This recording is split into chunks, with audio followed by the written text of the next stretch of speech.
ওসমান গনি বললেন, ইয়া আমিরুল মুমিনিন, আপনার অতীতের খবর একটু বলেন। ওমর ফারুক বলে, ওসমান, অতীতে আমি খালার বাড়িতে রাখালি করতাম। আমি ছাগল নিয়ে মাঠে ময়দানে যাইতাম। সন্ধ্যার সময় ছাগলগুলো যখন ফেরত আনতাম, খালা আমাকে বলতো, ওমর, কয়টা ছাগল নিয়ে গেলে, কয়টা ফেরত আনলি? আমি ছাগলের পালগুলোর দিকে 2-4টা ছাগল কম, আমি আবার দৌড় দিতাম। ছাগলগুলো কুড়ে কুড়ে যখন খালারে জমা দিতাম, খালা আমার মাথার চুল টেনে বলতো, ওমর, আজকে যেই ভুল তুমি করেছো, আগামীকাল যদি একই ভুল করো, তোমার রাখালির চাকরি ক্যান্সেল হয়ে যাবে। আমি খালার পা ধরে বলতাম, খালা, আমার রাখালির চাকরি ক্যান্সেল হয়ে গেলে আমি কোথায় থাকবো, খাবো কি? যে ওমর একদিন রাখালির চাকরি রক্ষা করার জন্য খালার পা ধরে কেঁদেছে, আজকে সেই ওমরকে আল্লাহ অর্ধ পৃথিবীর খলিফা বানাইছে। এটা ওমরের যোগ্যতাই নয়, এটা কেবলমাত্র আল্লাহর কোরআনের ওসিলা। সবাই সুবহানাল্লাহ বললেন না? আপনারা এই কোরআনের খবর জানেন না? আপনারা বলেন তো, এই কোরআনের পাওয়ার আছে না নাই? যেরকম আছে না নাই? কোরআনকে যদি সংসদে বানাবার পারেন, তাহলে কোরআনের পাওয়ার আপনারা বুঝতে পারবেন। বাংলাদেশে যারা কোরআনের দল করে, শুধু কোরআনের একটু তাফসির করে, মিজানুর রহমান আজারি আজকে 250 মিলিটারি, কত কথা কয় না কেন, 250 মিলিটারি আর্মি, 250, পুলিশ হলো 450, পুলিশ কত, আর বিজিবি হলো 180। মিজানুর রহমানের মাহফিলকে কন্ট্রোল করতে পারতেছে না। লক্ষ লক্ষ মানুষ কোরআন পাগল হয়ে পেকুয়ার ময়দানে হাজির হয়ে গেছে। সুবহানাল্লাহ বলেন। কি মনে করছেন কোরআনের পাওয়ার নাই? হাসিনা খালি না, হাসিনার 14 গোষ্ঠী এক জায়গায় যদি একত্র হয়, বিরিয়ানি দিয়েও মানুষ পাওয়া যায় না। যে 500 টাকা করে গাড়ি ভাড়া আর 1 প্যাকেট করে বিরিয়ানি, কাচ্চি বিরিয়ানি, এই শালা চামচা যারা, তারা খালি যাবি। জোরে কর কথা, ঠিক না? বাদ বাকি কেউ যাবি না, সময়ের দাম নাই। আর কুটি বগুড়া, কুটি থেকে পেকুয়া কক্সবাজার, সেখানে আজকে মিজানুর রহমান আজাহারির কারণে আল্লাহর কোরআনের পাওয়ারে, জোরে কর সুবহানাল্লাহ। শুধু ওয়াজ শোনার দিক দিয়ে যদি কোরআনের এত পাওয়ার হয়, গোটা বাংলাদেশের মানুষকে এক জায়গায় করতে পারে, এ কোরআন যেদিন বাংলাদেশে চালু হবে, সেই দিন বুঝবেন আল্লাহর কোরআনের পাওয়ার কি। এই কোরআন বাংলার জমিনে যখন চালু হবে, তখন বাংলাদেশের অবস্থাটা কেমন হবে, আমি আপনাদেরকে সরাসরি দেখানোর জন্য বলতেছি, একটু দেখেন আল্লাহর হস্তে। এই অর্ধ পৃথিবীর খলিফা হযরত ওমর ছদ্মবেশে মদিনার অলি গলি ঘুরতেছেন আল্লাহর কোরআনকে দেখার জন্য। হঠাৎ হযরত ওমর দেখতে পাই 2 পাহাড়ের মাঝখানে একটা মরুভূমি। ওই মরুভূমির মধ্যে একজন রাখাল উট আর দুম্বা চড়ায়। হযরত ওমর আল্লাহর কোরআনকে দেখার জন্য রাখালের কাছে গেলেন। একটা মানুষের কাছে গেলেও আল্লাহর কোরআন দেখা যায়, আর বাংলাদেশে হাফেজের কাছে আসলে আল্লাহর কোরআন শোনা যায়। শুধু কোরআন শোনার জন্য আল্লাহ দুনিয়াতে পাঠায় নাই, বাস্তবে আল্লাহর কোরআন দেখার জন্য কোরআন পাঠাইছে। জোরে কোন ঠিক কি না? বাংলাদেশে কোরআন শোনার দিক দিয়ে আমরা 1 নম্বর, আবার তেলাওয়াতের দিক দিয়েও কিন্তু 1 নম্বর। প্রত্যেক বছর গোটা বিশ্বের ভিতরে বাংলাদেশের হাফেজরাই কিন্তু সোনার পদক পায়। জোরে কোন কথা ঠিক কিনা? তাহলে একজন হাফেজের কাছে গেলে কি পাবেন? কোরআন দেখতে পাবেন, শুনতে পাবেন। আর হযরত ওমর ছদ্মবেশে ঘুরতেছে কোরআন দেখার জন্য, যে কোরআন এটা আসলে কি। রাখালকে সালাম দিলেন, আসসালামু আলাইকুম রাখাল ভাই, আমার পেটে ক্ষুধা লাগছে, উঠে 1 পেয়ালা দুধ চাই। রাখাল মুচকি মুচকি হাসে। ওমর ফারুক বললেন, মিয়া, তোমাকে সালাম দিলাম, উটের 1 পেয়ালা দুধ চাইলাম, তুমি মুচকি মুচকি হাসো কেন? রাখাল বলতেছে, তুমি সালাম দাও আর দুধ চাও, আমি তোমার সালামের উত্তর দেব না, উটের দুধও দেব না। ওমর ফারুক বলেন, আমার অপরাধ? বলে, তোমার অপরাধ হলো আগে তোমার পরিচয় দাও। পরিচয়ের কথা কোরআন আছে না নাই? আল্লাহ বলেছেন, ওমান আহসানু কাওলাম মিম্মান দাআ ইলাল্লাহ ওয়া আমিলা সালিহান ওয়া ক্বালা ইন্নানি মিনাল মুসলিমিন। ওমর ফারুক চিন্তায় পড়ে গেল। অর্ধ পৃথিবীর খলিফা হয়ে ছদ্মবেশ ধারণ করেছি আল্লাহর কোরআনকে দেখার জন্যে, এখন যদি আমি পরিচয় দিই তাহলে গুমর তো ফাঁস হয়ে যায়। ওমর চিন্তায় পড়েছে। এমন সময় আল্লাহর কোরআন বলে, ওমর রাখাল যখন তোমার পরিচয় চাইছে তুমি আসল পরিচয় দাও। আসল পরিচয় প্রধানমন্ত্রী না, আসল পরিচয় ডিসি এসপি না, আসল পরিচয় হুজুর পীর সাহেব না, আসল পরিচয় হলো মিল্লাতা আবিকুম ইব্রাহিম হুয়া সাম্মাকুমুল মুসলিমিন। আসল পরিচয় হলো আমার জাতির পিতা কি, জোরে কম, জাতির পিতা ইব্রাহিম, শেখ মুজিবুর ঘোড়ার ডিম। ওটা একটা জাতির পিতাকে যত ছবি দেখবেন একটা কলকিলিয়া টানতেছে, জোরে কোন কথা শিখছি শালা ওই সমস্ত বদমাই শয়তানদের জাতির পিতা হওয়ার পরে কিন্তু মুসলমানের জাতির পিতা আল্লাহ কোরআনে ডাইরেক্ট বলে দিয়েছে, এখানে কোনো অ্যাঙ্গেল ম্যাঙ্গেল নাই, ডাইরেক্ট মিল্লাতা আবিকুম ইব্রাহিম হুয়া সাম্মাকুমুল মুসলিমিন। তোমরা যদি মুসলমান হও তাহলে তোমাদের জাতির পিতা হযরত ইব্রাহিম, এই ব্যাপারে কোনো সন্দেহ নাই। এখন আপনাদের কাছে আমি জোরে সোরে শুনবার চাই, কারণ এগুলো ওয়াজ কিন্তু খালি এই জায়গাতে হচ্ছে না, এতে মালগুলা খাড়াই আছে, লাইভের মাধ্যমে গোটা পৃথিবী চলতেছে। আমি বদরশিদ কিন্তু আপনাকে দাসগ্রাম নাই, এই মুহূর্তে হয়তো লন্ডনে যারা বাংলাদেশে আছে তারা আপনাকে ওয়াজ শুনতেছে, সৌদি আরবে যারা আছে তারা শুনতেছে, মালয়েশিয়া, সব জায়গায় এই মুহূর্তে লাইভ চলতেছে। হাজার হাজার মানুষ লাইভের মাধ্যমে আপনাদের এই দাসগ্রামের তাফসীর শুনতেছে। সুবহানাল্লাহ বলেন না কেন? তাহলে একটু জোরে বলেন, ওরাও জানুক। আমাদের জাতির পিতার নাম কি? যারা বলবেন আল্লাহ আল্লাহ, তারা বলতেছেন আল্লাহ, মরার আগে খুব বোবা করে দিও, এর মুখের যেন কলমা উচ্চারণ না হয়। এর বলতে কি কোন জায়গায় বাঁচতেছে, ত্রুটি শয়তান ঢুকছে, জবান করে বলতে হবে। জাতির পিতার নাম কি? আরো জোরে। শেখ মুজিবুর না, যেই বলবো শেখ মুজিবুর সেটাই বলবেন ঘোড়ার ডিম, বলতে পারবেন না ভাইজান? জাতির পিতা শেখ মুজিবুর, বুঝলেন? তিনটা লিক বার আছে আমাকে বগুড়া জেলা, তিনটা লিক দেখবেন মেয়ে মানুষের মাথাত কিন্তু ঢেলা থাকে, ঢেলা ঢেলা এরকম তুলে, বুঝলেন? এইরকম বুড়া লোকের মধ্যে ফেলে কান ফলে উচ্চস্বর শব্দ হয়, কিন্তু এই লিক একের শব্দ হয় না, লিক শব্দ হয় না, কিন্তু খুবই কামড়ায় বাড়ে, কিন্তু শব্দ হয় না। এখনকার লিকের নাম হলো আফসোস লিক, হতাশা লিক, গুজব লিক। এই তিনটা লিক আছে না নাই? তোর কেন আছে না নাই? হ্যাঁ ভাইজান, ওমর ফারুক চোখের পানি নিয়ে বলতেছে, রাখাল আমার পরিচয় যখন শুনতে চাও, আমার পরিচয় হলো আমি একজন মুসলমান।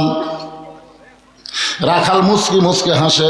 ওমর ফারুক বলে, রাখাল হাসার কারণ কি? বলে, হাসার কারণ হলো আসল না নকল? তুমি যে মুসলমান পরিচয় দিলে, তুমি কি আসল মুসলমান না নকল মুসলমান?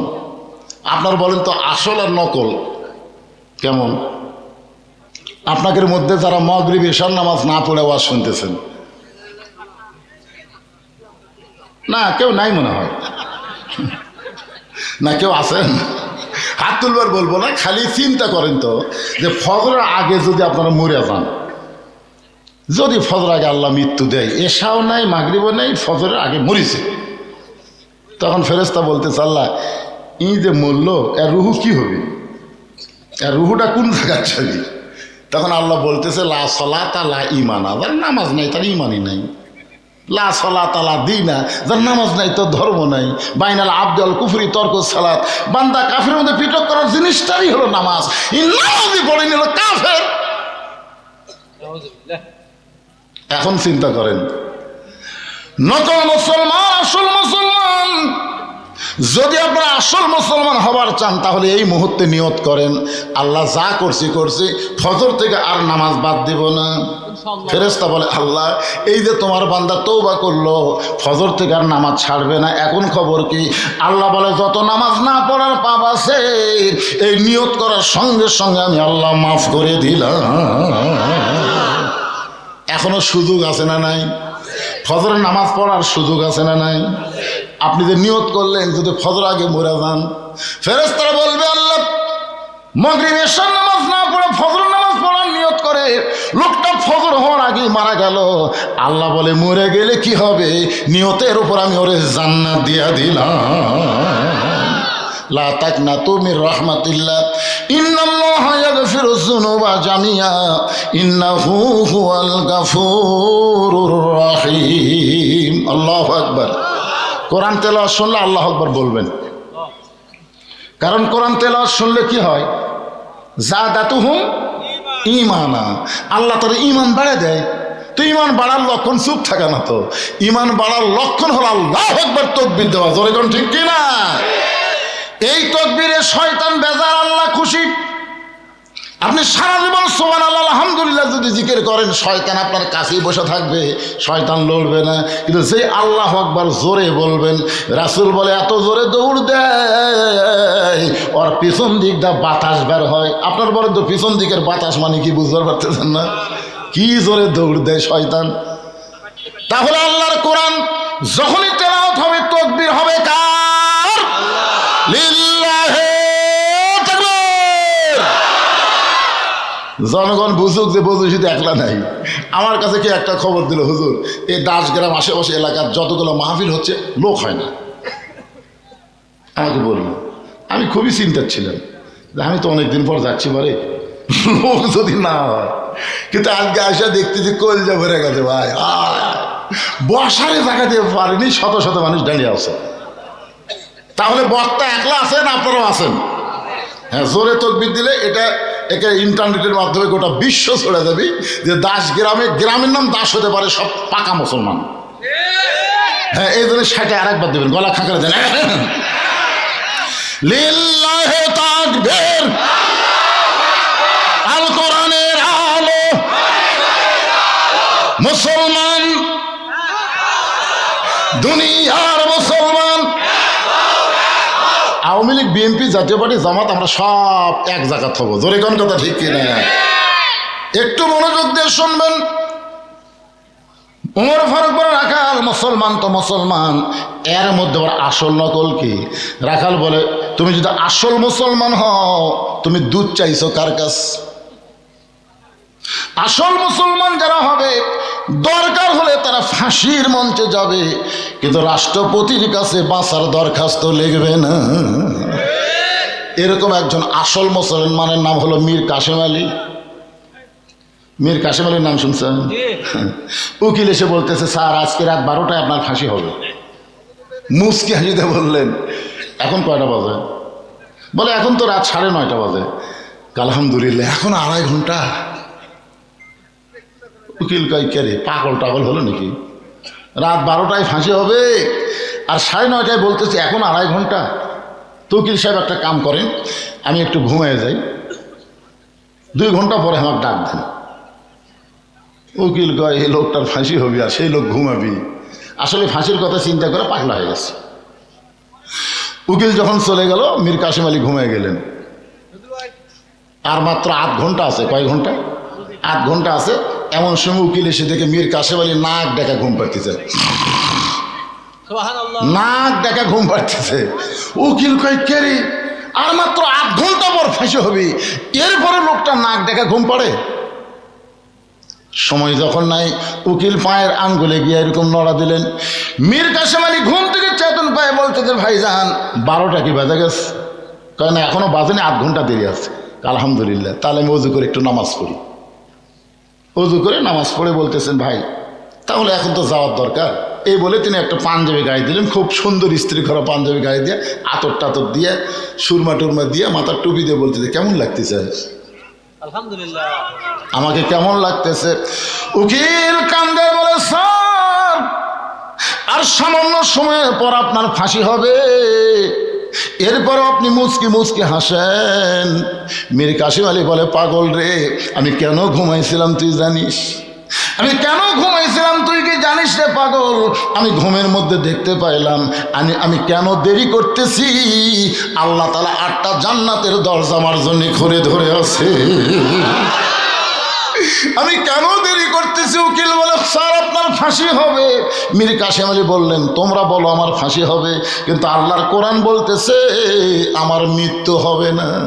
ওয়ালা তাকুলু লিমান ইউকতালু ফি সাবিলিল্লাহি আমওয়াতুন বাল আহইয়াউ ওয়ালাকিন লা তাশউরুন। মিথ্যা, অন্যায়ভাবে জামাত ইসলাম এবং বিএনপির সালাউদ্দিন কাদের চৌধুরীকে ফাঁসি দেওয়া হয়েছে। জোরে কোন কথা ঠিক কিনা? হ্যাঁ, এই মিথ্যা। সাইদ হুজুরকে অন্যায়ভাবে জেলের মধ্যে আটকা রাখা হয়েছে, মিথ্যা। এবং জেলখানা থেকে হাসপাতাল নিয়ে গিয়ে তাকে হত্যা করা হয়েছে। জোরে কোন কথা ঠিক কিনা? অনেক বক্তারাই তো গজল গাচ্ছে, একটা পুলিশও তো সামনে এসে পারতেছে না। আল্লামা সাইদি তুমি মরনি, শহীদ হয়েছ আমরা এটাই মানি। সোনাল্লাহ কন্যা খান আয় শহীদ হয়েছে কেন? বাজান মিথ্যা। মতিউর রহমান নিজামী হুজুরকে মিথ্যা ফাঁসি দেওয়া হলো।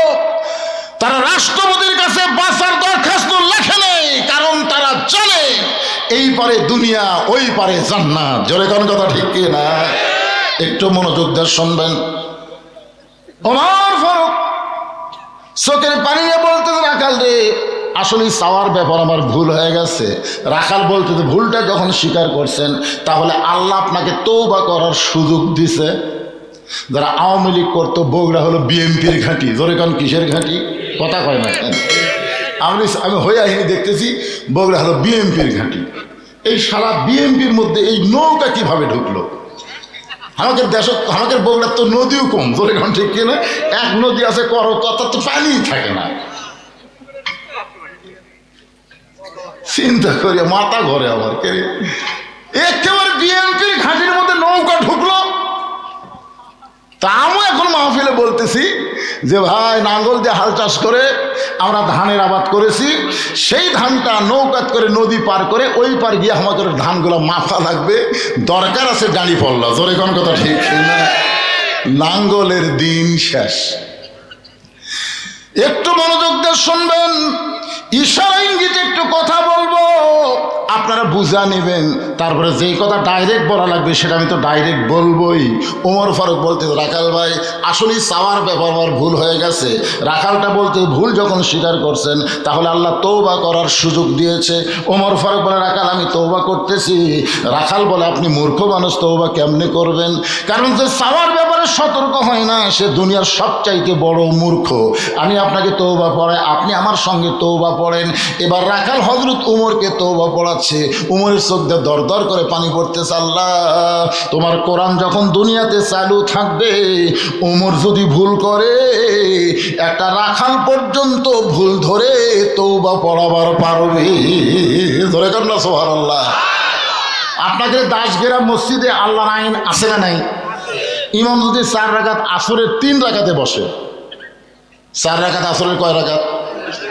তো সব মুসল্লি খেয়াল করেনি, কিন্তু একটা ভ্যানালা খেয়াল করছে। ভ্যানালা অটো ভ্যান চলাই, ওই খেয়াল করছে কি রে আসরের নামাজে 2 রাকাত পর এক বৈঠক, আবার 4 রাকাত পর এক বৈঠক। হুজুর 3 রাকাত বসলো। যেই বসিছে ভ্যানালা আল্লাহু আকবার, ইমাম মনে মনে কয় রে তুই যতই লোক মাঝে আমি উঠতেছি না, 41 সালের আগে আমার তোলে কে? এই মনে করে ইমাম যদি স্বৈরাচারী হয়ে বসেই থাকে, আপনারা বলেন তো মসজিদের সব মুসল্লি ইমামের পক্ষে থাকবে না ভ্যানালার পক্ষে যাবে? কারণ মসজিদে কার আইন চলে? মসজিদে কোনো বাপের আইন চলে না। আল্লাহর হুকুম নবীর তরিকা মোতাবেক যদি নামাজ পড়াও আমরা তোমাকে ইক্তেদায়ে বিহাল ইমাম কব। আর তুমি যদি নবীর তরিকা বাদ দেয় ইচ্ছা মতো স্বৈরাচারী করো, আমরা লোকমা দিয়ে তোমাকে সাইজ করব। লোকমা গ্রহণ করলে তুমি নেতা, না গ্রহণ করলে তোমার পাল্টায়া আর একজনকে নেতার জায়গা পাঠাইয়া দিব। জোরে কোন কথা ঠিক কি না? তো মসজিদে আল্লাহর আইন চলে, আর বাংলাদেশের বাইরে কার আইন চলতেছে এইটা একটু মনোযোগ দিয়ে শুনবেন। ওমর ফারুক তওবা করার পরে বলতেছে ও রাখাল ভাই আল্লাহর হস্তে উটের 1 পেয়ালা দুধ দাও। রাখাল মুচকি মুচকি হাসে। ওমর ফারুক বলে রাখাল আবার হাসতেছে কেন? বলে হাসার কারণ হলো তওবা করার পরে তুমি আবার মুনাফিকি করলে। করে না? কান ধরে বলতেছে, তওবা করতেছে ভাই, গরিবের বন্ধু, সমাজ সেবক, জনদরদি, তোমরা ছাড়া আমার কেউ নাই, এবারের মতন খালি ভোটটা দাও। এরকম তওবা করে গরিবের বন্ধু হয়ে ভোট নিয়ে ওই এমপি হয়ে আর নন্দীগ্রামই নাই। এমপি কুটিরে ঢাকাত, কি মনে করতেছে? এরকম তওবা করার পরে জনগণের বন্ধু না হয়ে নিজে যখন চোর বাটপার জোচ্চর হয়ে যায়, ও পুরা মুনাফিক হয়। জোরে কোন কথা ঠিক কি না? রাখাল বলতে তওবা করার পরে তুমি আবার মুনাফিকি করলে। ওমর ফারুকের চেহারা রক্তের মতো লাল, চেহারা লাল করে বলে, রাখাল তুমি যদি আমাকে কাফের বলতে তাও আমি সহ্য করতে পারি, কিন্তু মুনাফিক এটা তুমি কেমনে বলো? কারণ কাফেররা জাহান্নামের উপরে থাকবে আর মুনাফিক থাকবে জাহান্নামের, কথা কয় না, জাহান্নামের। তো সাহাবীরা বললেন, ইয়া রাসূলুল্লাহ, এই মুনাফিকের খাদ্য কি হবে? আল্লাহ রাসূল বললেন, উপর থেকে কাফেররা যে পেশাব পায়খানা করবে, নিচের মুনাফিক এই কাফেরের পেশাব পায়খানা খাবে। সাহাবীরা বললেন, হুজুর এই মুনাফিক কোন দলত থেকে বাড়াবে?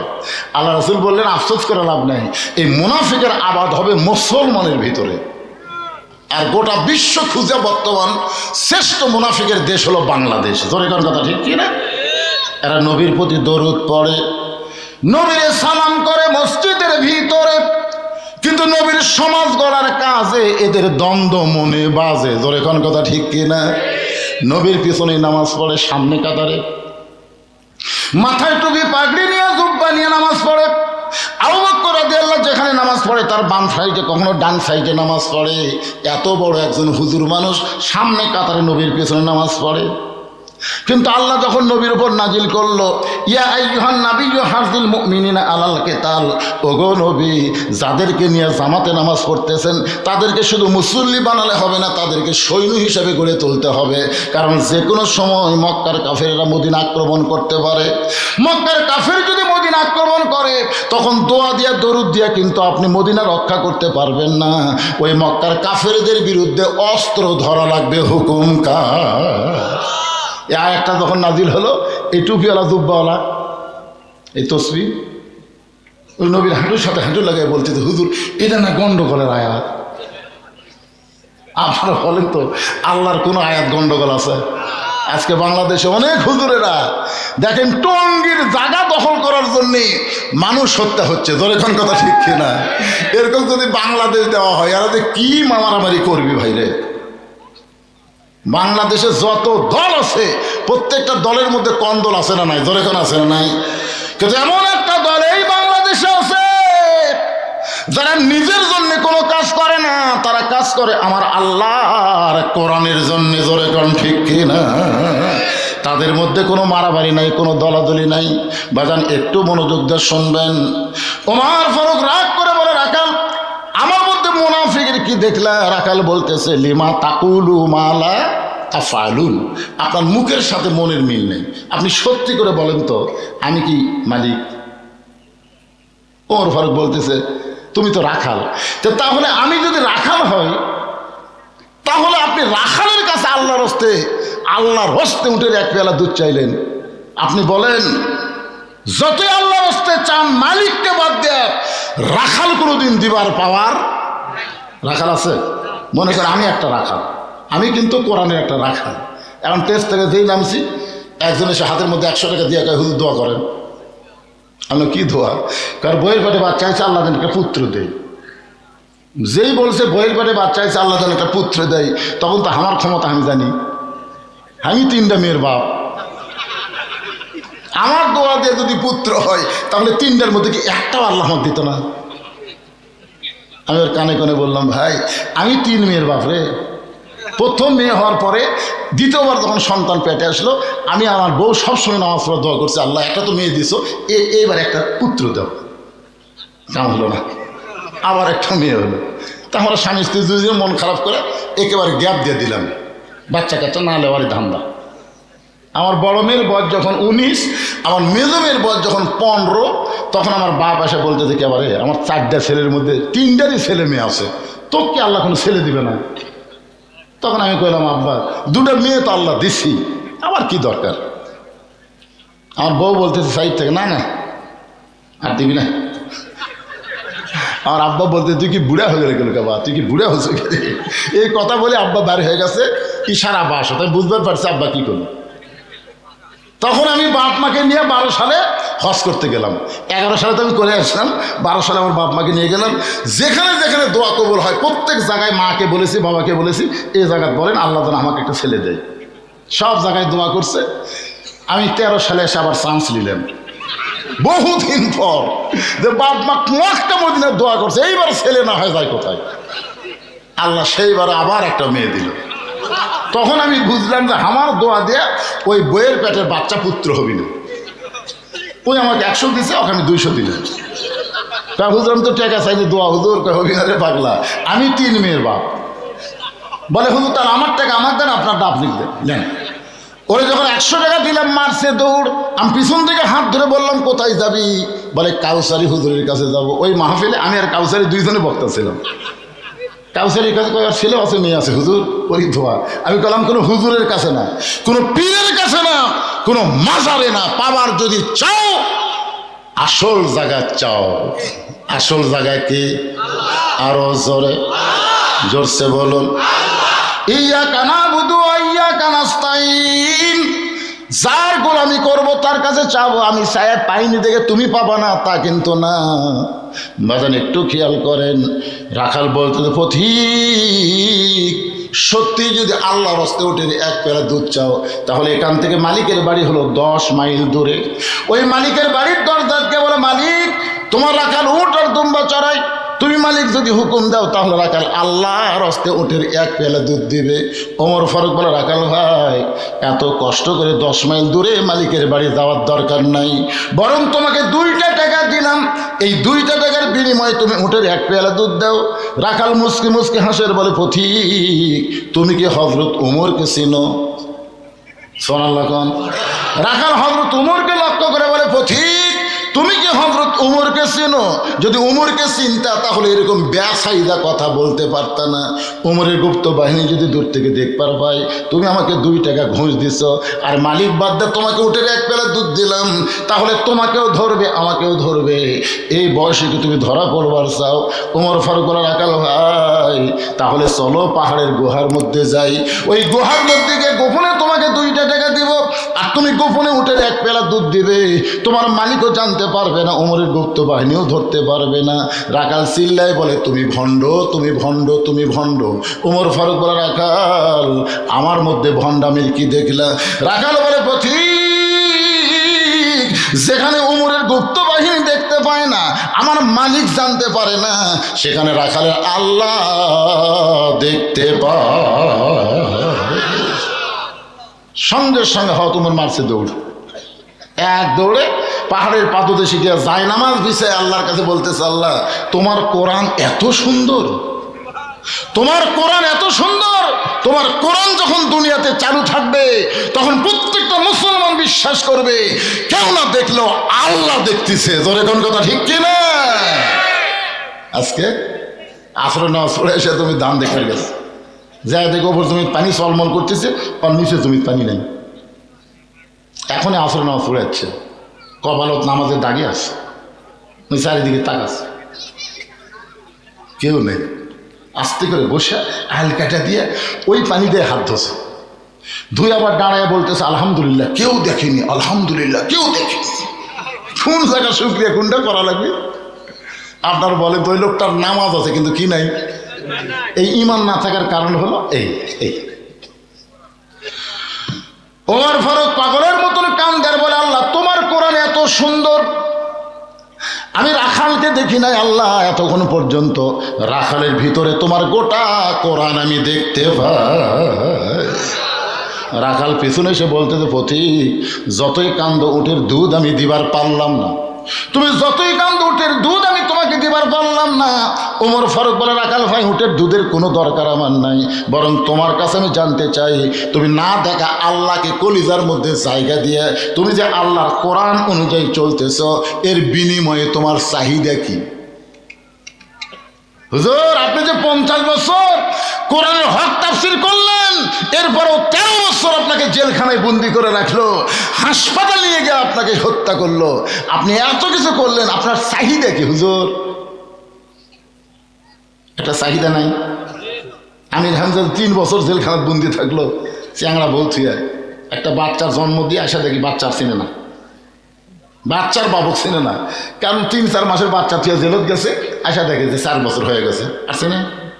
তা আপনার বলেন তো আমির হামজা, তুমি কোরআনের এরকম হক কথা না বললে তোমাকে জেলে যাওয়া লাগতো না। এই কোরআনের হক কথা বলার কারণে আজকে তুমি জেলে গেলে, তোমার চাহিদা কি?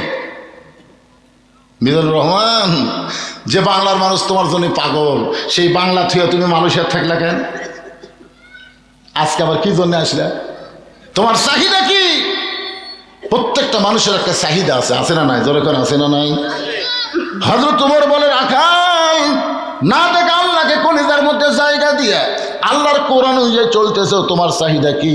কারণ তোমার চাকরিও ভালো না, তুমি যে কাজটা করতেছো কষ্টের কাম, তোমার খাওয়া দাওয়া ঠিক মতো হয় না, এরপরেও তুমি আল্লাহর কোরআন অনুযায়ী চলতেছো, এর বিনিময়ে তোমার চাহিদা কি? রাখাল ছোট বাচ্চার মতন কান্দে।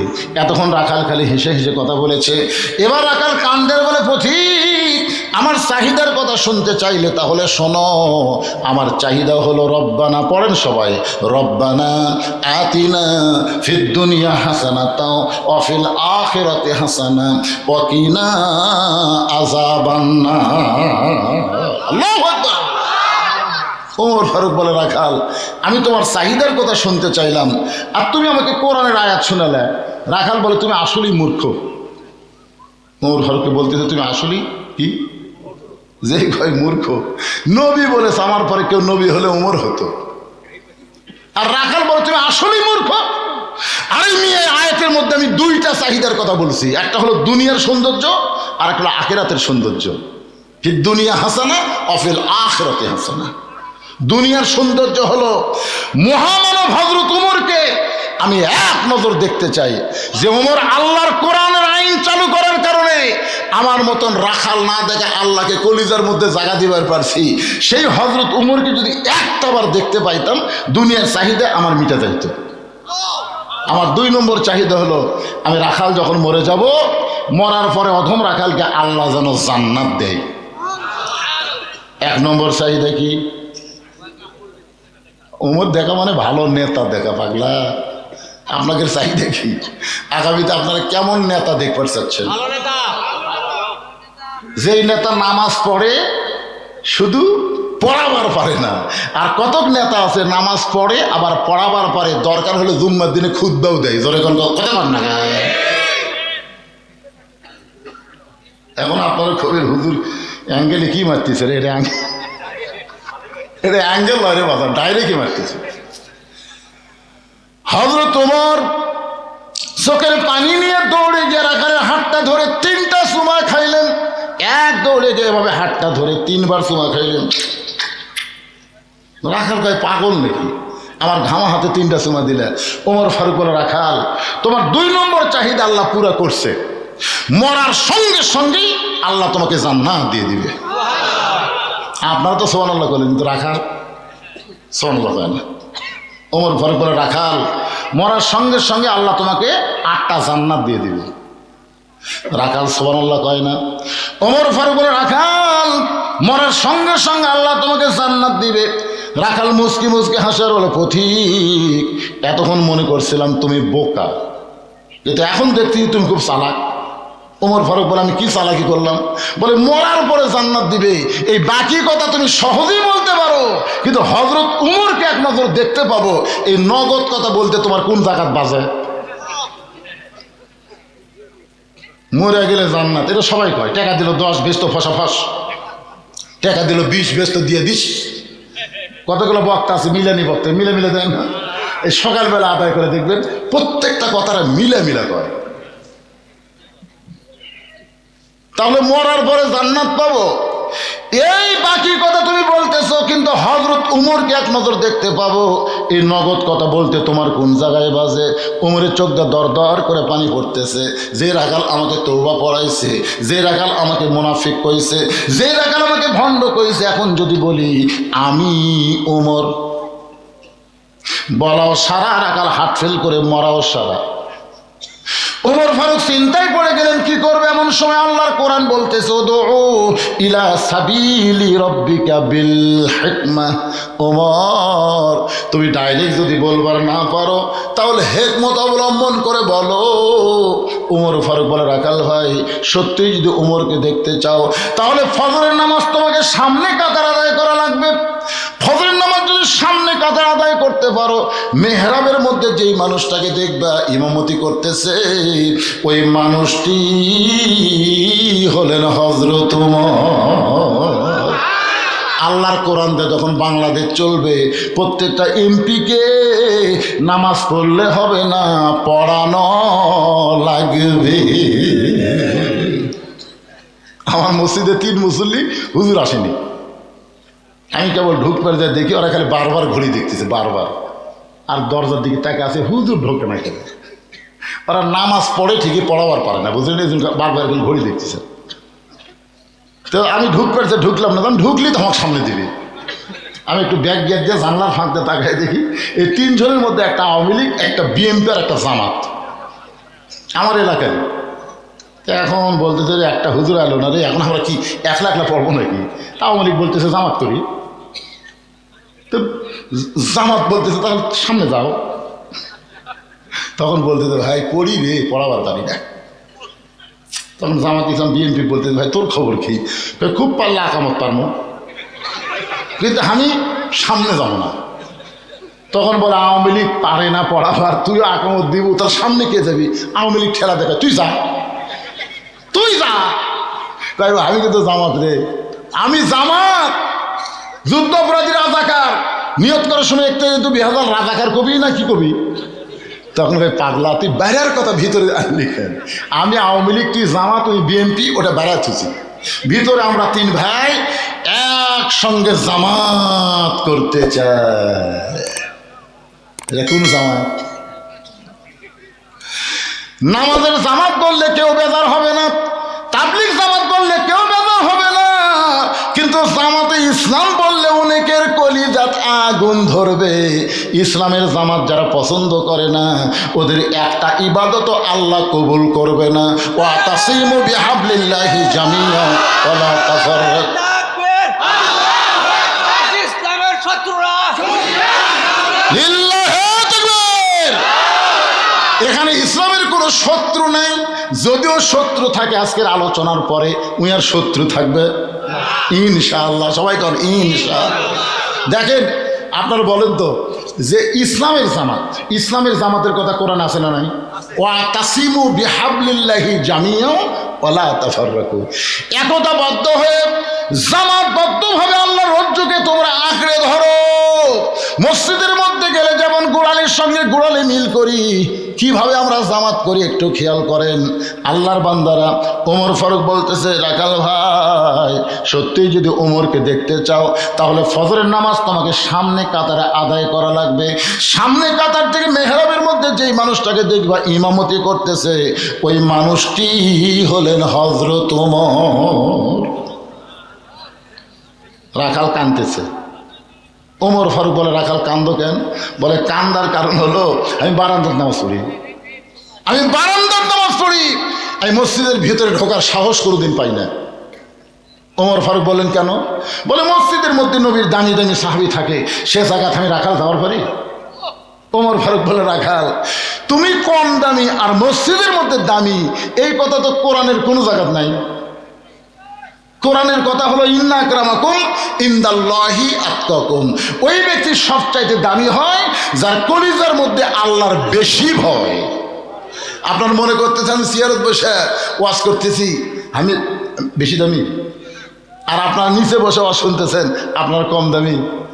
আর এরকম বাংলাদেশের হাজারো বক্তাকে জাহান্নামের শিকল দিয়ে আল্লাহ জাহান্নামে ফেলে দিবে, হাজারো বক্তাকে।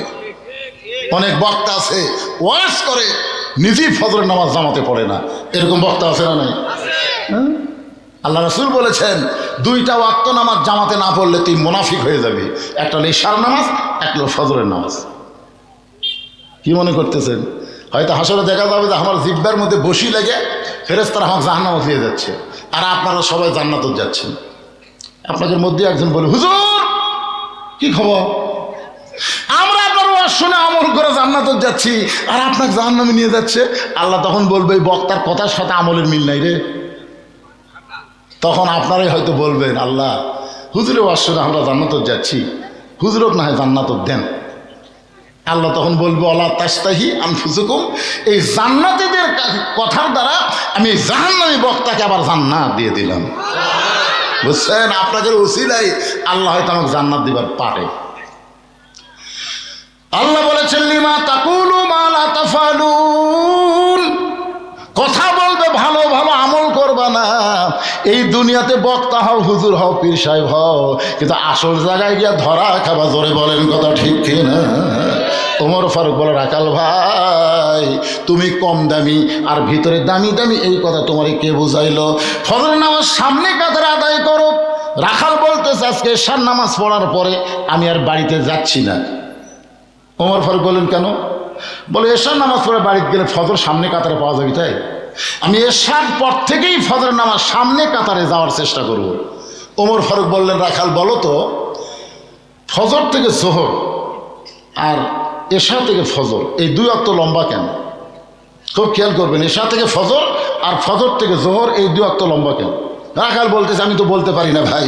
ওমর ফারুক বললেন তাহলে শোনো, ফজর থেকে জোহর আল্লাহ লম্বা সময় দেওয়ার কারণ হলো এই লম্বা সময়ের ভিতরে তুমি খেতে খামারে কাজ কাম করবে, চাকরি বাকরি করবে, অফিস আদালত করবে, কুলি মজুরি করবে, এগুলা করতে গিয়ে তোমার দেহের যে ক্ষয় হবে, এশা থেকে ফজর আল্লাহ লম্বা সময় দিছে।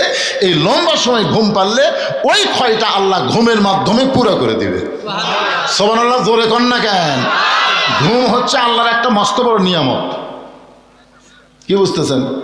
আমার বড় ভাই এখনো চ্যাংড়া আছে আর আমি বুড়া হয়ে গেছি, কারণ ঘুম জাগে না। তো এসার পরে গাঁটে ঘুমাই, ফজরের সময়টা জামাতে যায়, আর আমি গেলে ওয়াজ করে বেড়াই।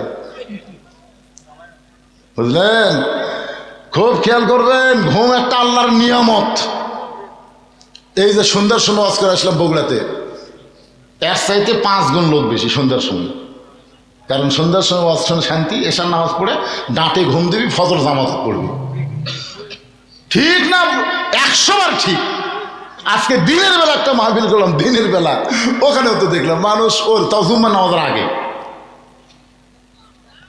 এই যে ইসালে সব পোলা পাকান যা করতেছেন করতেছেন, 12টার পরে কিন্তু যাওয়া যাবে না ভাই। কি করছেন? পোলা রেডি করো। আমি এর আগেও আপনাদের এলাকায় আইছি, 2টা পর্যন্ত ওয়াজ করছি, আর মনে আছে এই জায়গাতে আমি 2টা পর্যন্ত ওয়াজ করছি। আজকে সেইটা হবে না। একটু মনোযোগ দিয়ে শোনেন। ওমর ফারুক বললেন, রাখাল এশার নামাজ পড়ে যদি ফজরের নামাজ সামনে কাতারে ধরবার চাও, এই বিশাল সময়ের মধ্যে তোমার যদি ঘুম ধরে তুমি কি করবা? রাখাল মুসকি মুসকি হাসের বলে, প্রতীক ঘুমটা যদি ধরে তাহলে মসজিদের মধ্যেই ঘুমাইয়া যাব। রাখাল কার সাথে কথা বলতেছে?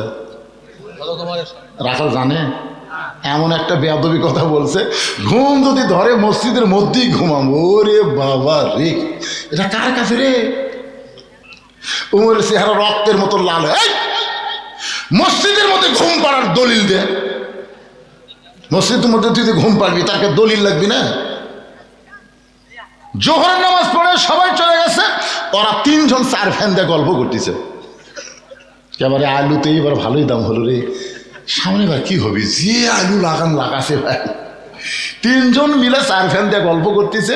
1-1 ঘন্টা হয় গল্প ছাড়ে না। ফেরেশতা বলে আল্লাহ সবাই নামাজ পড়ে বাড়িতে গেল, এরা 3 জন যে 4 ফ্যান দিয়ে গল্প করতেছে, এর কি রেজাল্ট কি? আল্লাহ বলতেছে এরা গল্প করার সময় যে মাথার উপর ফ্যান ঘুরিছে, এই ফ্যানের কারেন্টের বিল এই 3 জন আলাদাভাবে না দেওয়া পর্যন্ত এরা জান্নাতে যাওয়ার পারবে না। কারণ মসজিদের বাপের ঘর না যে ইচ্ছা মতো ফ্যান ঘুরাবি। জোরে কোন কথা ঠিক কিনা? কি মসজিদের মধ্যে ঘুম পাড়া ওমর ফারুকের চেহারা রক্তের মতো লাল। রাখাল আজানের গুরুত্ব দিও। 5 ওয়াক্ত নামাজের ভিতরে সবচাইতে গুরুত্বপূর্ণ আজান হলো ফজরের আজান। ফজর আজান শোনার পরে যারা চেতন পায়, কম বলো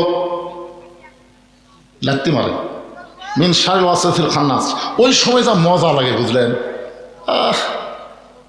কতগুলো ছেলে ফেলে আজান খুব খারাপ লাগে বুঝলেন, খুব খারাপ লাগে। এই জন্য মাথার উপর কম্বল দেয় দিয়ে এখন পাও বার হবি, পাও টানে বুকের কাছে লিয়ে থই, বাইরে থেকে মনে হবি যে কম্বলের মধ্যে চাউলের বস্তা ঢেকাতেছে, আগাও নেই মাথাও নেই। আপনি একজনের এরকম ঢাকা, একজনের আপনি একদিন কম্বল আলগা করে দেখবেন, কম্বলের তলে ওর সাইজ আর সাইড থেকে কুত্তার সাইজ একই সাইজ। এই মুহূর্তে একটা স্লোগান দেওয়া লাগবে, হক কথা। ফজরের নামাজ বাদ দিয়ে ঘুম পাড়ে যারা, কুত্তার আমল করে তারা, বলতে পারবেন ভাইজান? ফজরের নামাজ বাদ দিয়ে ঘুম পাড়ে যারা, দেখেন তো কে কে বলে না, বুঝবেন ওই আজকে ধরা যাবে। এই কথা আমি নাটোর লালপুরে, এই যে মিডিয়ারা আছে ওরা জানে আমি নাটোর লালপুরে এই কথা যেই মাত্র করেছি, ফজরের নামাজ বাদ দিয়ে ঘুম পাড়ে যারা, কুত্তার আমল করে তারা, বলা মাত্রই 4-5টা কুত্তা দৌড়াচ্ছে। আচ্ছা আমি যেখানে ওয়াজ করছি সাইটি, আমি ওয়াজ ধরতি, মানে মসজিদ আজান দিলে যেরকম কুত্তা ভোগে ঠিক হয়ে গেল। কে রে, কি ভুল করলো রে, কুত্তা এসে এরকম জিকির শুরু করলো। তারপরে আল্লাহর কোরআন আমাকে বলতেছে, সুম্মা রাদাদনাহু আসফালা সাফিলিন। হুজুর কি কইছে? আমি তখন আবার স্লোগান পরিবর্তন করে বললাম, ফজরের নামাজ বাদ দিয়ে ঘুম পাড়ে যারা, কুত্তার চাইতো খারাপ তারা। যেই বলছি কুত্তার চাইতো খারাপ, কুত্তা চাইতে দূর। কুত্তা বুঝা খেয়ে গেল বেনামাজির চাইতে আমরা অনেক ভালো। আর কথা কয় না। সুম্মা রাদাদনাহু আসফালা সাফিলিন, এই আয়াতের অর্থ হলো এরা পশু জন্তু জানোয়ারের চাইতো জঘন্য।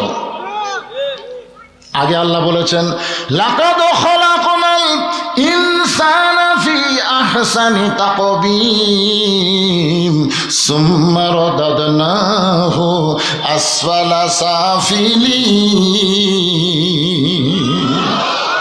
এতদিন রাখাল নামাজ পড়তো বারান্দায়, আজকে হযরত উমরকে দেখার জন্য রাখাল নামাজ পড়বে সামনে কাতারে।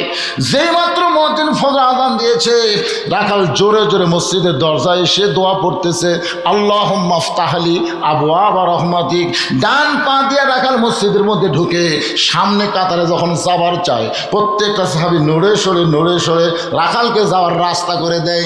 রাখাল মনে মনে কয়, আল্লাহ এতদিন বারান্দার থেকে কি ভাবলাম ভিতরে দামি দামি সাহাবী, কিন্তু আজকে ভিতরে ঢুকে দেখতেছি আমিও যা এরাও তাই।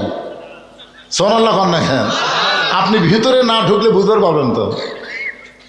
এখন এক কাতার সামনে পুরা হয়নি, এসপি সাহেব চিন্তা করে আর একটা মুসল্লি হলে কাতার পুরা হয়, কিন্তু একটা মুসল্লি নাই।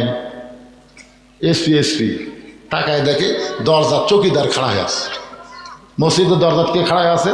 চৌকিদার। এসপি ডাকতেছে, আয়। চৌকিদার বলে, না স্যার আপনি এসপি, আমি চৌকিদার। এসপি কয়, পাগলা ওটা বাইরের কথা, বাহিরের কথা হলো তুই চৌকিদার আমি এসপি, আর ভিতরের কথা হলো আমরা দুই ভাই একসঙ্গে কাতার সোজা করতে চাই। যখন সুবহানাল্লাহ, এত দামি কথা শোনাও চৌকিদার আসে না, ভয় যে বাইরে যে এসপির সাইজ, এখন ভিতরে কি হবি? এসপি নিজে জায়গা ছাড়া যায়, চৌকিদারের টানে লিয়াচ্ছে, খাড়া হও, এদের দাগ কাটা আছে, দাগ দেখিস নি, এ দাগের কাছে আমার গোড়ার সাথে তোর গোড়ায় লাগা। চৌকিদার বলে, স্যার আপনি দামি জুতা পাও দেন তো, আপনার গোড়া তেলতেলা স্যার, কিন্তু আমি চৌকিদার বেতন যা পাই জুতা কিনারে টাকা নেই, পায়ের গোড়া ফেটে গেছে স্যার। এখন ফাটা তেলতেলা যদি একটি ঘর্ষণ লাগে, যারকে পাও ফাটে তারা জানে। স্বামীর পাও ফাটছে, স্বামী স্ত্রী হুন্না লিবাসুল্লাকুম ওয়া আনতুম লিবাসুল্লাহুন্না, দুইজনে এক কম্বলের মধ্যে ঘুম পাড়তে, ফাটা পাও, খালি বইয়ের পাও তো একটা ঘষ্টন কাছে। বউ ঘুমোতে গেলে আব্দুরে কয়, মহরণা মাপ দিলাম, তুমি ল্যাপ কিনো। এক ল্যাপে ফাটা তেলতেলা থাকা যাবে না, কিন্তু মসজিদের মধ্যে ফাটা তেলতেলা গোড়ালির সঙ্গে গোড়ালি মিল করে দাঁড়াইছে। ধরে কারণ সুবহানাল্লাহ। চৌকিদার বলতেছে, আল্লাহ ভিতরে এত শান্তি আগে বুঝতে পারি নাই, আজকে ভিতরে ঢুকে দেখলাম এসপিও যা আমিও তাই। রাখাল যাইতে যাইতে সামনে কাতারে, মেহরাব বরাবর সামনে কাতার রাখাল ফজরের 2 রাকাত সুন্নত নামাজ আদায় করেছে। উমরকে কিছু ভালোভাবে যেন দেখা যায়, এজন্য সামনে কাতারে দাঁড়ায় রাখাল 2 রাকাত সুন্নত নামাজ পড়েছে। ফজরের পূর্বে 2 রাকাত সুন্নত আছে না নাই? আপনারা বলেন তো, ফজরের পূর্বে 2 রাকাত সুন্নতের দাম কত? বহু দাম। আল্লাহ রাসূল বলেছেন আসমান জমিন বিক্রি করলে যে দাম হবে তার চাইতে বেশি দাম হলো 2 রাকাত সুন্নতের। জোরে কান সুবহানাল্লাহ। রাখাল 2 রাকাত সুন্নত নামাজ পড়ে চুপটি করে বসে আছে আর মনের মধ্যে বড় আশা আজকে হযরত ওমরকে প্রাণ ভরে দেখবে। কিন্তু একজন মুসল্লি মসজিদের মধ্যে ঢুইকা দেখে জায়গা দখল। ওই মুসল্লির নাম হল ওসমান গনি।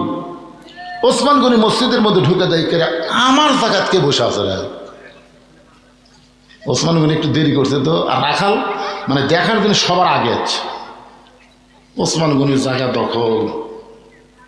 এখন আপনারা বলেন তো শুধুমাত্র ইমাম ছাড়া মসজিদের কোনো মুসল্লির জায়গা নির্দিষ্ট আছে? কিন্তু ওসমান গনি কেন বলতেছেন যে আমার জায়গাতে রেখে রে? এটা আল্লাহ রাসূল এই জায়গা নির্ধারণ করে দিছে যে আমি যতদিন ইমাম থাকবো আমি বরাবর পিছনে যিনি দাঁড়াবে তার নাম হলো আবু বকর। আবু বকর রাদিয়াল্লাহু যখন ইমাম হবে, আবু বকর বরাবর যিনি দাঁড়াবে তার নাম হলো ওমর। ওমর যখন ইমাম হবে, ওমর বরাবর যিনি দাঁড়াবে তার নাম হলো ওসমান। ওসমান যখন ইমাম হবে, ওসমান বরাবর যিনি দাঁড়াবে তার নাম হলো হযরত আলী। হযরত আলী যখন ইমাম হবে, আলী বরাবর পিছনে। এই কথা বলে নবী কারোর নাম কয় না। সাহাবের বললেন হুজুর তাহলে হযরত আলী যখন ইমাম হবে আলী বরাবর পিছনে কে দাঁড়াবে? রাসূল বললেন মা ইয়ান্তিকু আনিল হাওয়া ইন হুয়া ইল্লা ওয়াহয়ুহা। আমি নবী ততক্ষণ পর্যন্ত বলতে পারি যতক্ষণ আল্লাহ বলায়। এ আলী পর্যন্তই বলার হুকুম পাইছি, আলীর পরে আমি জানি না। এ আলী পর্যন্ত হলো খোলাফায়ে রাশিদিন। তাহলে হযরত ওমর যখন ইমামতি করবে, ওমর বরাবর যিনি দাঁড়াবে তার নাম হলো ওসমান গনি। কিন্তু আয়েশা দেখে জায়গা দখল। আল্লাহ নবী বলেছেন আমার যত সাহাবী আছে সবচাইতে নরম মনের সাহাবীর নাম হলো ওসমান গনি। রাখালের কাছে এসে দেখে ফাঁকা আছে। এই ফাঁকের মধ্যে 2 রাকাত সুন্নত পড়ে রাখালের দিকে 3 বার তাকাছে। 3 বার। কোনোদিনও দেখেনি, আজকে প্রথম। একটু ভালো করে দেখার দরকার আছে না নাই? প্রথম তাকাতেই রাখাল, দ্বিতীয়বার তাকাত মূর্খ মানুষ যে, তৃতীয়বার সে বারবার কি দেখো মিয়া। ওসমান গনি ভয়ে লাভ দেওয়া। ওসমান গনি কয় ভাই রে আমি জীবনে তোমার কোনোদিন দেখিনি, একটু ভালো করে দেখতেছি, আর তুমি এমন গরম হলে তোমার পরিচয় কি? বলে আমার পরিচয় হলো আমি একজন রাখাল। যেই কইছে রাখাল, ওসমান গনি মুসকে মুসকে হাসতেছে। মুসকে মুসকে হাসার কারণ হলো রাখাল যারা হবে তাদের ভাষা নরম থাকলে হবে না, রাখালের ভাষা গরম হওয়া লাগবে। আল্লাহ রাসূল বলেছেন প্রত্যেকটা অভিভাবককে আল্লাহ তাআলা রাখালের দায়িত্ব দিয়ে দুনিয়াতে প্রেরণ করছে। আপনি গরু ছাগল চড়াবেন, দয়াও করবেন, কিন্তু ঘাস বাদ দিয়ে যখন আবাদের দিকে যাবি তখন কি বলবেন? বাবা গরু ওদিকে যাস না বাবা, ওদিকে আবাদ আছে। এই নরম কথা গরু শুনবে। আর যদি এই গরু এক ধাপ যদি সামনে পা দেশ, এই লাঠি দেখ। মানুষের সাথে গরুর কাম ভালো, ওই লাঠি দেখে আবার ফেরত চলে আসবে। এখন হয়তো আপনারা মনে করতেছেন হুজুর আমাদের তো গরু ছাগল নাই, আমরা কার উপর রাখালি করব? আপনি চোখ বন্ধ করে দেখেন আছে, চোখ বন্ধ করে দেখেন আছে। আপনার বাড়িতে 42 বছরের একটা গাভী আছে। রূপকর্তে কই না মাসলত্ব বুঝা লিবেন। এই গাভী মনে করেন আপনার বউ। এই ভারতের চ্যানেল দেখে আপনি এশার নামাজ পড়ে এসে বাড়িতে কেবল পাও দিয়েছেন, আপনার বাড়ির থেকে হরি হরি হরি হরি লো হরি হরি হরি কে আমি সামনে কাতারে নামাজ পড়লাম, মুসলমানের বাড়ি হিন্দুদের পূজার বাদ্য বাজেন। আপনি ঘরের মধ্যে দেয় দেখেন আপনার ম্যাডাম ভারতের স্টার জলসা দিচ্ছে। এখন আপনি বলেন রাখালি করবেন না? কন আপনার বইয়ের উপর রাখালি করার কথা রাসূল বলেছে, আল্লাহ বলেছে। আপনি বউ দেখি বলবেন ময়না দেখো দেখো ময়না, এটা রাখালি হলো? বাবা গরু ওদিকে যাস না বাবা, এটা রাখালি হলো? এই ভারত 400 বছরের পুরাতন বাবরি মসজিদ ভাঙ্গা রাম মন্দির তৈরি করছে। এই ভারতের কোন চ্যানেল মুসলমানের বাড়িতে চলবে না। জোরে কোন কথা ঠিক কিনা? আর একবার যদি ভারতের চ্যানেল দেখিস তো দৌড়ে এসে বাউত করবি। কারণ মরদ মানুষ যখন গরম হয়, মেয়ে মানুষ তখন ফেরেশতা হয়। আপনাকে মারার কথা বলতেছি না, একটু রাখালি করবেন। আপনার 22 বছরের একটা আড়িয়া গরু আছে, এই আড়িয়া গরু রূপে করতে কইলাম, আসল কথা হলো 22 বছরের একটা ছেলে আছে, এই ছেলে সারাদিন খালি মোবাইল নিয়ে ঘোরে, আছে না নাই? এ কথা কন্যাকার আছে না নাই? সব সময় মোবাইল নিয়ে থাকে। ওর আবার কয়টা বন্ধু আছে, ওরা এক জায়গায় জড়ো হলে কিন্তু কোনো গল্প নেই, মনে হয় মোনাজাত করতেছে, এরকম সবসময় মোনাজাত। আর 2-1টা মিরকিয়ালা,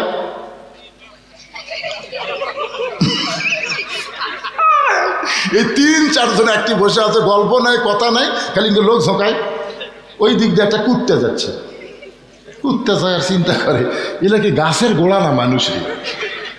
দেখে 2-3টা একটু লড়াচড়া করে, একটা লড়েই না, ওই যে এই যে দেখতেছে ভাই, ওই যে কি মালি দেখতেছে বুঝলেন, কুত্তা গাছের গোড়া মনে করে পেশাব করে দিচ্ছে।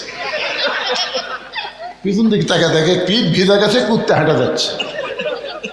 তা আপনার ছেলে রাত 3টা পর্যন্ত আর্জেন্টিনার খেলা দেখে, মেসি কিভাবে গোল করে, কিভাবে কাটিয়া গোলের কাছে নিয়ে যায়, এইগুলো সব আপনার আইডিয়া দেখে। কিন্তু ফজর আজান শুনলে আপনার ছেলের ঘুম ভাঙে না। আপনি ছেলের উপর রাখালি করার দরকার আছে না নাই?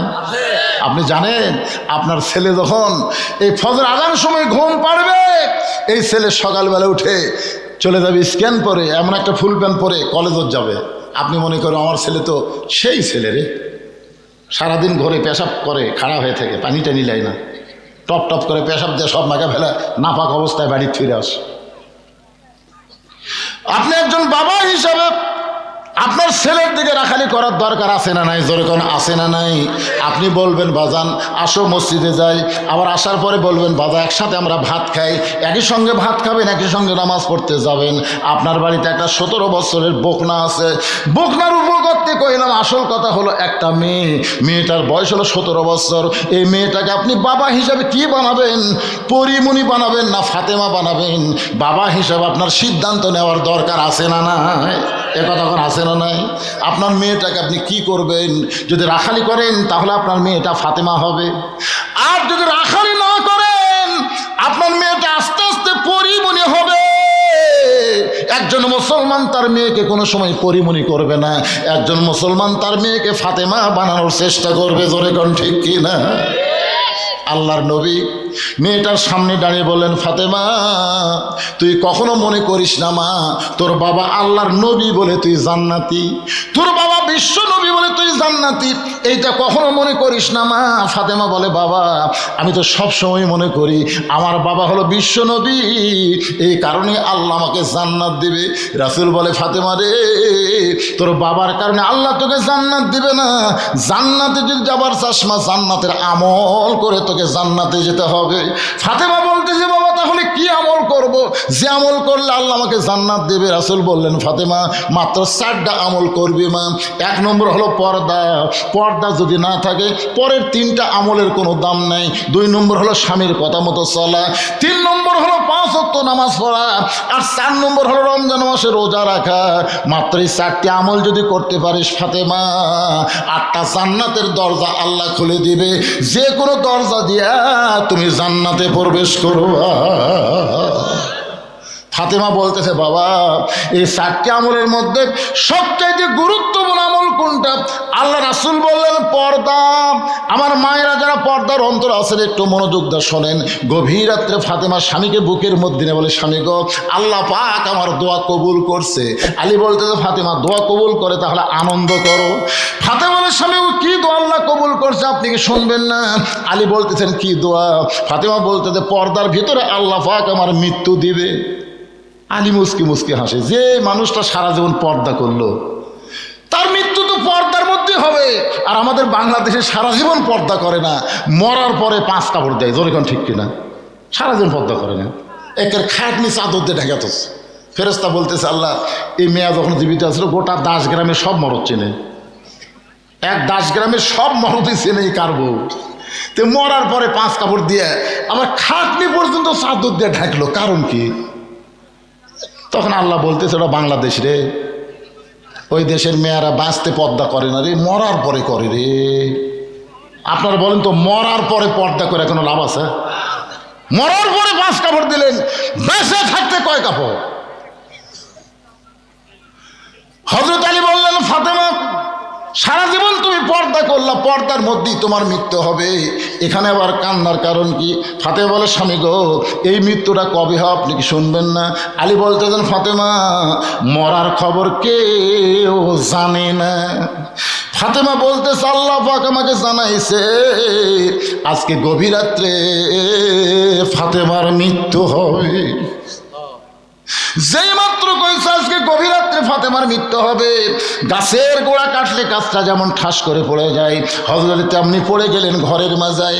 মা ফাতেমা মুচকি মুচকি হেসে ওই স্বামীর মাথাটা উরাতের উপর নিয়ে কবলে একটা চুম্বন দিয়ে বলে, স্বামী গো, এতদিন আমি জানতাম আপনি হলেন বিশ্ববীর, এতদিন আমি জানতাম আপনি হলেন বিশ্ব আলেম। আপনার মতন বড় আলেম কিয়ামত পর্যন্ত কেউ হবে না, আপনার মতন এত বড় শক্তিশালী বীর কেউ কোনোদিন জন্মাবে কথা কন না কেন? আমি ফাতেমা জানি আপনি হলেন বড় আলেম, বড় বীর, আর বইয়ের মরার কথা শুনে আপনি ভয় পড়ে গেলেন। আপনি জানেন না এই দুনিয়া থাকার জায়গা না, এই দুনিয়া থাকার জায়গা না, আসলে যাইতে হবে। আমি যেই বলবো আসলে, আপনারা বলবেন যাইতে হবে। বিশ্বাস যারা করেন তারা বলেন আসলে থাকবেন না। ও যে 3 তালাক সবাইকে দেখাচ্ছেন না, ওই যে দেখতেছেন হুজুর, ওটাই 5 তালার ভিড় দিছে হুজুর, 3 তালা করে রড বার করে হুজুর দোয়া করেন, হুজুর দোয়া করেন, আর 2টা তালা দান করে পারি হুজুর। 2 কান্দের ফেরেশতা কয়, শয়তান কি দোয়া চাচ্ছ? 5 তালা করবো? ওই 5 তালা তোর হয়, তোর জায়গা হলো নিচতলা। জোরে কোন তার কথা কন না কেন? কিন্তু যেদিন ডাক পড়িবে কবর মাঝে যাইতে, জোগাড় কিছু করছো বন্ধু তার মাঝে বিছাইতে। সবাই বলেন ডানে কবর বামে কবর, বলেন সত্য কথা না মিথ্যা কথা? ডানে কবর বামে কবর, নিচে কবর আছে যে, উপর দিকে চাইয়া দেখো বাঁশের ছাউনি দিছে কে। এমন আজাব দিবে রে ভাই কবরের ওই মাটিতে, গলা ফেটে রক্ত ঝরবে চিৎকারের ওই চোটেতে। কিন্তু যেদিন ডাক পড়িবে, এই কিন্তু যেদিন যদি একটা সময় দিত যে 2035 সালের 2035 সালের জানুয়ারি মাসে, তাহলে আমি চিন্তা করতাম এটা যাচ্ছে 24, তাহলে 35 11 বছর আছে পারে, আর বছর 3 ফিল্ডিং মারি। কিন্তু এমন কথা ভাই, কিন্তু যেদিন মানে এই কোন দিনের তো কেউ জানি না রে, কেউ জানি না। তো না জানার পরে আমাকে এত মোশান, এত ভাব, এত অহংকার, মাঝে মধ্যে নিজের দিকে লক্ষ্য করে আমার জিনিস তোক সাইজ করতে আমার 1 ঘন্টা লাগবে না, এই তোক সাইজ করতে 1 ঘন্টা লাগবে না। এই কথা বলা বাড়িতে গেছে, পায়খানা করে বসছে, ডিসেন্ট্রি শুরু হয়ে গেছে। ও যে ঝাঁকি মারছে, ওই ঝাঁকি পেঁয়াজ লাগছে, পেঁয়াজের লেগে নাট বল্টু লড়ে গেছে, যে পানির মতন বের হচ্ছে, যে উঠপালিছে আবার পেটত থামাও, আবার বসছে, আবার উঠপালিতে আবার পেটত থামাও, একই বস নাই 4 বার। বউ ডাকতেছে, রবিবার মা আসো, বাড়াবার পারতেছি না। বউ এসে হাত ধরে বাড়ি করতেছে, কে এখনই না কইলাম চিনিস? 1 ঘন্টার মধ্যে আল্লাহ ব্যাসাইজ করে দেওয়ার পারে। জোরে কোন কথা ঠিক কি না? এজন্য সবাই বিশ্বাস করে বলেন আসলে যাইতে হবে। এই দুনিয়া থাকার জায়গা না, মিশে মায়ায় বন্দি থাইকা করলাম কত খেলা, পশ্চিমে তাকায়া দেখো তোমার ডুইবা গেছে বেলা, এক পলকের নাই ভরসা মিশে সকল আশা, কখন বুঝি সামনে কাদের নামাজ পড়তেছি এখন পর্যন্ত আমার দেখার ভাগ্য হলো না। ওসমান গনি যারা দেখতে আসে তিনি হলেন নামাজের মালিক আল্লাহ, আর রাখাল যারা দেখতে চাই তিনি হলেন আল্লাহওয়ালা ওমর। 2 জনের দেখা 2 রকম। রাখাল দেখতে চাই হযরত ওমরকে, আর ওসমান গনি দেখতে চাই নামাজের মালিক আল্লাহকে। আপনার বলেন তো নামাজের ভিতরে কি আল্লাহকে দেখা যায়? কথা কয় না, দেখা যায়, আমরা পাই না।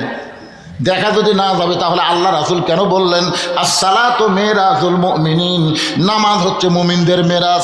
বুখারী শরীফের প্রথম হাদিসে রাসূল বলেছেন আনতাবুদুল্লাহ কান্নাকা তারাহু ফাইন লাম তাকুন তারাহু ফাইন্নাহু ইয়ারাকা, নামাজের মতো নামাজের মসজিদে ঢুকতে পারো, নামাজের মালিক আল্লাহকে দেখতে পাবে। আল্লাহ যদি দেখা সম্ভব না হয়, আল্লাহ তোমাকে দেখতেছে, এ বিশ্বাস তোমার কলিজার ভিতরে চলে আসবে। আমরা যখন মসজিদের মধ্যে ঢুকি, আল্লাহ আমাকে দেখবার পায়, কথা কয় না। আল্লাহ যদি দেখবার পায়, এই বিশ্বাস যদি আপনাকে থাকে, আপনি বলেন তো, ডক্টর ইউনূস যদি আপনাকে দেখবার চায়, ডক্টর ইউনূস বর্তমান কেয়ারটেকার প্রধান, উনি যদি বলে আমি দাসগ্রামের অমুকের সাথে দেখা করব, তাহলে উনি কি যেমন তেমন কাপড় পরা যাবে না ভালো পরা যাবে? আরে প্রধান উপদেষ্টা আমার সাথে দেখা করবি রে, যতগুলো কাপড়ের মধ্যে সবচাইতে ভালো যেটা, সেটা পরে ভদ্রভাবে তার কাছে গিয়ে খাড়া হবে। তোর কার কথা ঠিক কিনা? আর আপনার যখন মসজিদে যান, আপনার ভালো কাপড় পরেন। আমার এক চাচা ছিল গ্রাম সম্পর্কে, 4 হাতা গামছা গাউত দিয়ে জোহর নামাজ পড়ে আসতেছে। আমি বললাম, চাচা এই গামছা গাউত দিয়ে খালি এইটুকুই করছি। আমার চাচা রাগ করে কয়, এই জন্যই তো সরকার তরফ দেওয়া পারে না, এই জন্যই। আমি কিন্তু কিছুই করিনি, খালি বলছি গামছা। কে তুই ফতুয়া দে, গামছা গাউত দিয়ে নামাজ হবে না, দে ফতুয়া দে। আমি বললাম, চাচা এত গরম হোসেন, আমি শুধু বলছি গামছা, তাতে আপনি এত গরম, তো তোর বাজে কোন জায়গায়? আমি বললাম, চাচা এই গামছা গাউত দিয়ে আপনি বিয়ের বাড়ি যাওয়ার পারবেন? আমার চাচা বল, তুই কি মনে করছেন ফকির? এই বছরই 5টা পাঞ্জাবি বানাচ্ছে, এই বছরই। বিয়ের বাড়ির গামছা গাউতে যাবো কেন? আচ্ছা চাচা জামাইয়ের বাড়ি, আরে পাগল হয়েছে, জামাইয়ের দাম নেই। জামাইয়ের বাড়িতে কেউ গামছা গাউতে যায়? চিন্তা করে দেখেন, বিয়ের বাড়িতে পারবে না, জামাইয়ের বাড়িতে পারবে না, কিন্তু আল্লাহর ঘরত আসতেছে। ওই বিশ্বাসই করে না যে আল্লাহর সামনে দাঁড়াচ্ছে, আল্লাহ পাক তাকে দেখতেছে, এ বিশ্বাসই নেই। নামাজ হবে? হবে। এখন আনতা আবুদুল্লাহ কাআন্নাকা তারাহু ফাইন লাম তাকুন তারাহু ফাইন্নাহু ইয়ারাকা। আপনি দেখতে না পারলে কি হবে? আল্লাহ পাক আপনাকে দেখতে পাবে। ওসমান করে বলে, ভাইজান কয়েক বছর হলে সামনে কাতারে নামাজ পড়ি, এখন পর্যন্ত দেখতে পাই না। রাখাল বলতেছে, তোমার চোখ খারাপ, এত বছর হলে দেখতে পাও না, আজকে আমার হাত ধরতো, দেখি তুমি আমার হাত ধরতো, আমি নিজেও দেখবো এবং তোমাকেও দেখায় দেব। সুবহানাল্লাহ কবেন না? রাখাল কাক বলতেছে? কাক বলতেছে? ওসমানকে বলতেছে, তুমি আমার হাত ধরো, আমি নিজেও দেখবো, তোমাকেও দেখায় দেব। এমন সময় আল্লাহর কোরআন ওসমানের সামনে এসে বলতেছে, ইয়া আইয়ুহাল্লাযীনা আমানু তাকুল্লাহা ওয়া কুনু মা'আস সাদিকিন।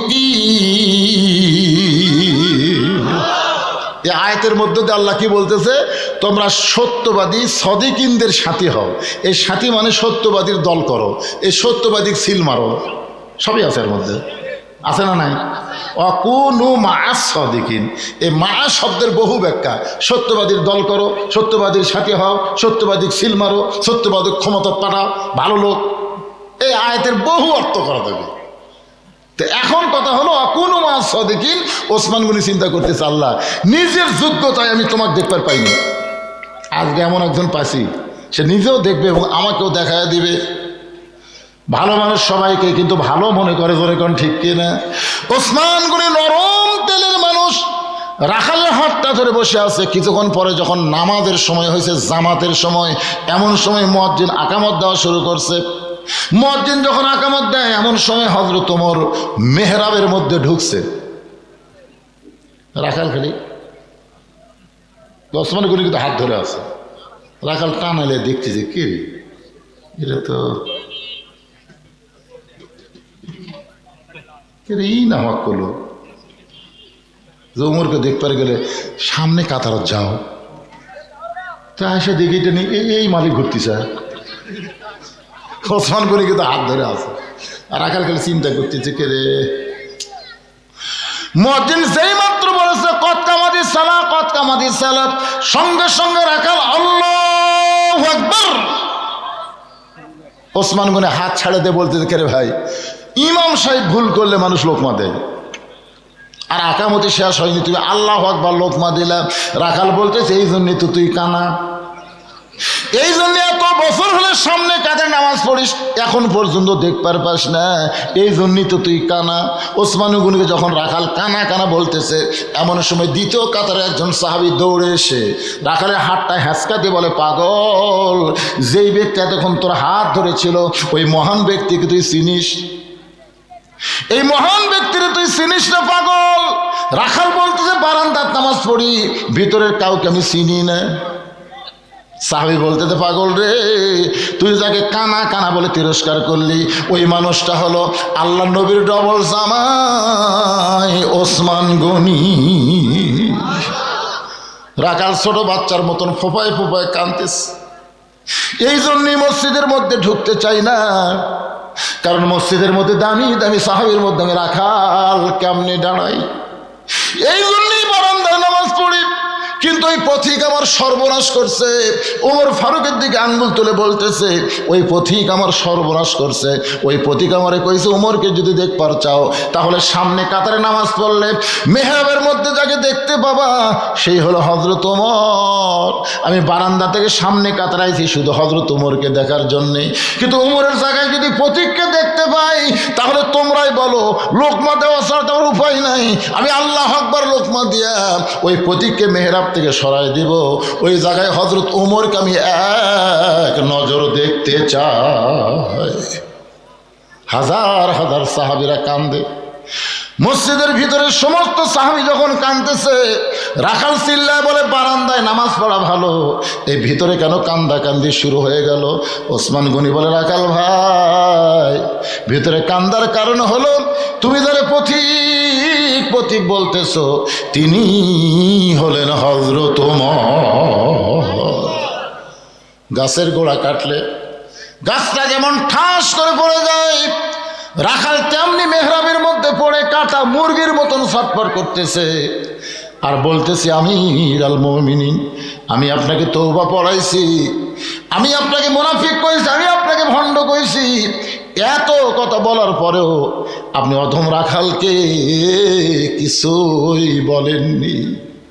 হাজার হাজার মুসল্লি সাহাবীরা সবাই আশ্চর্য হয়ে গেছে, কার সামনে কি বলতেছে যে রাস্তাতে গেলে শয়তান 40 দিন যায় না।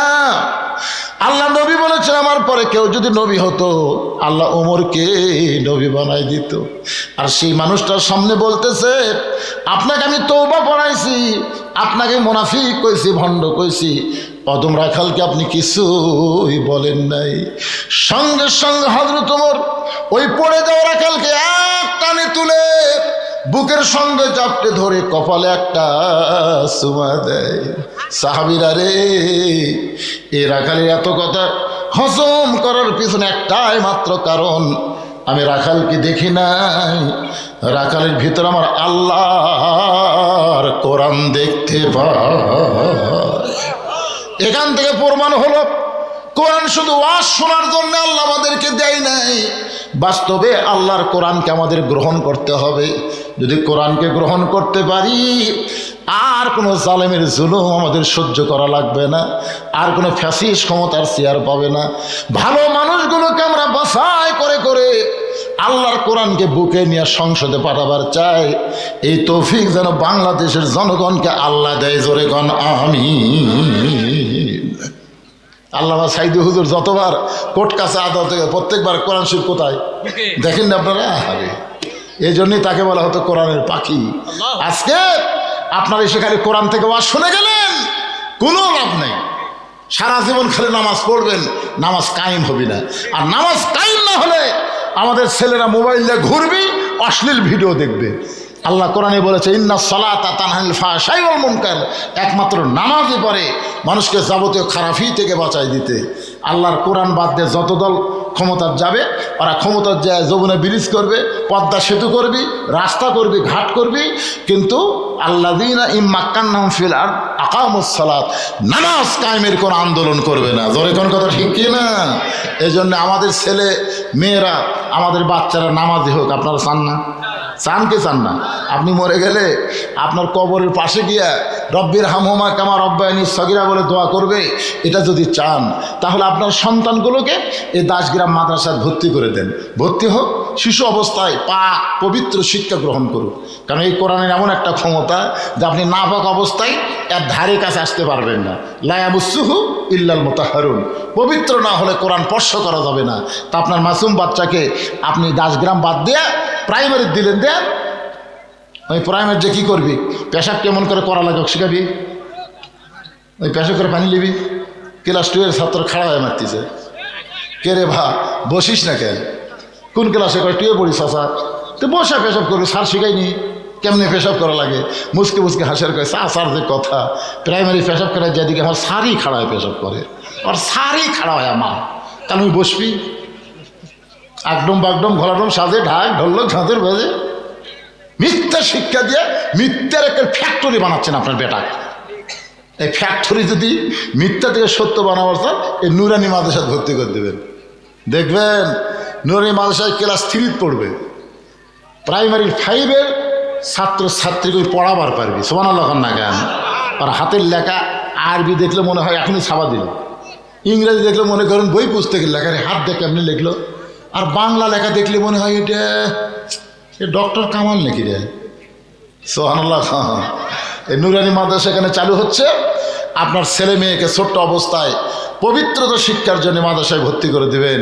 খালি গাইবান্ধার এসে মাথার পাগড়ি দিয়ে যাবি আর দাসগ্রামের লোকেরা চাইছে দেখবি, এটা যেন আগামীতে না হয়। আপনাদের চেষ্টা করার দরকার আছে না নাই? আমি প্রথম থেকে শেষ পর্যন্ত এই কোরআনকে নিয়ে আপনাদের সামনে আলোচনা করলাম। আয়াতটা আরেকবার পড়ে আমি মুনাজাত করব। তাবারাকাল্লাযী বিয়াদিহিল মুলক।